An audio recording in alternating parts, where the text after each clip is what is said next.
Hi, I'm Liz Halliday. I'm an international event rider based here at Chelwood Farm. Today I'm going to talk to you about how to present your horse for sale.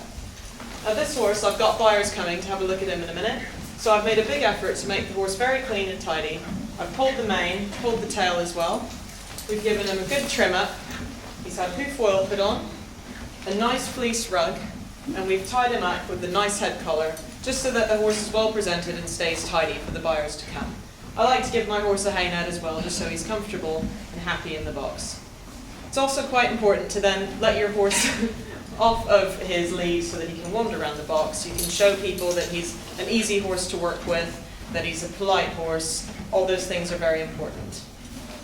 In my advertisement for this horse, I've made sure that I've included relevant information that I think will help me sell him, such as his event team name, his competition form, his height, his build, all of that sort of thing is very important. I've also included photos, which I think will really help me to sell this horse. I've got professional photos of him doing cross-country, show jumping, and dressage, but please make sure you get permission from the photographer before you do this. With this particular horse, I've also got a YouTube link with video of him doing dressage and of his cross-country from an event, which is really helpful so that buyers can see what the horse is actually like when he's being ridden. When you do the advert of your horse, one of the most important things is the price. Make sure that when you're choosing a price for your horse that you take time to look at the market value of other horses so you've got a good idea of what a realistic price is. Also, take into account the experience of your horse, the age, and any injuries it may or may not have had. All of these things are really important. When any potential buyers phone me about this horse, I like to be really honest for starters. I think there's too many people in the horse world that hold back some information, and I think that it's very important to place the right buyer with the right horse. So I've been very honest with them about any vices that this horse has, any particular type of riding that I don't think will suit him. I also like to ask the buyer what sort of rider they are and what sort of horse they're actually looking for. Because many times people read things in an advertisement that they think will be perfect and it's just not right. So it saves both myself and also the potential buyer any wasted time. Now that my potential buyers have arrived, I'm going to take them into the box and show them the horse. I'm also going to make sure that I have any relevant documents or information, such as the horse's passport, so they can look at any breeding details and vaccinations if they're interested. If I was coming to try this horse, I would now make sure at this time to check over the horse's legs, feel its back, anything important, and also ask them any questions that I might have about the horse that I've maybe forgotten before. I would then probably ask the potential seller to then trot the horse up for me, so that's what we would do now.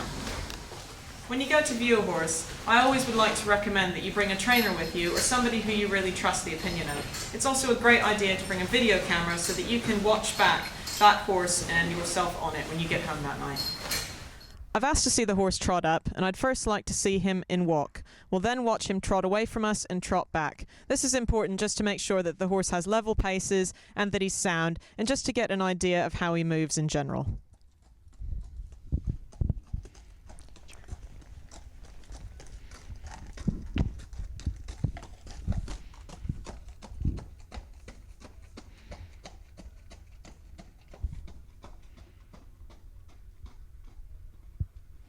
Once the horse has been trotted up and everybody's happy, we'll now go forward to the ridden work.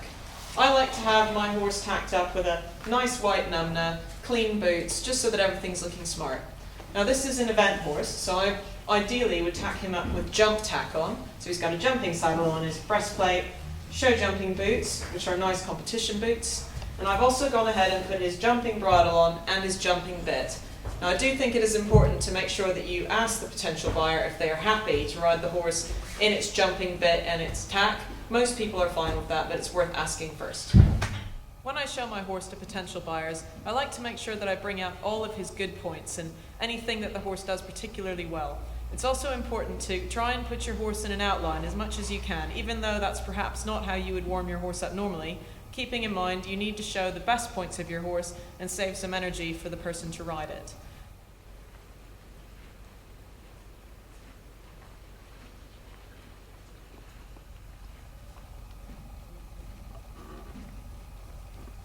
With this horse I'm also going to show a bit of tremor because it's something else he does quite well. This particular horse has only started eventing this year, so I'd like to show that it does quite a bit of lateral work because I think that's very important.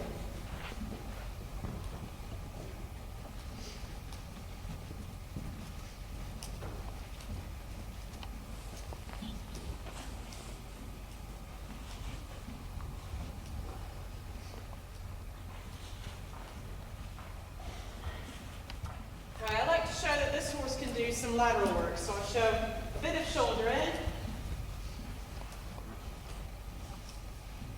I also like to show that the horse does leg yield, so I'll show that on each long side he can do that quite comfortably. In all of the horse's paces, I like to show the basic pace first. So just a few large circles, just to show the potential buyer exactly how the horse moves. And you can then start to show a bit more, like a bit of medium canter. Which this horse does quite well, so I like to show buyers that. Now that I've shown the horse on the flat, I'm just going to pop him over a couple fences involving a warm-up upright, also an oxer, and then a slightly bigger fence, just to show what the horse can do over a fence so that the buyer's happy.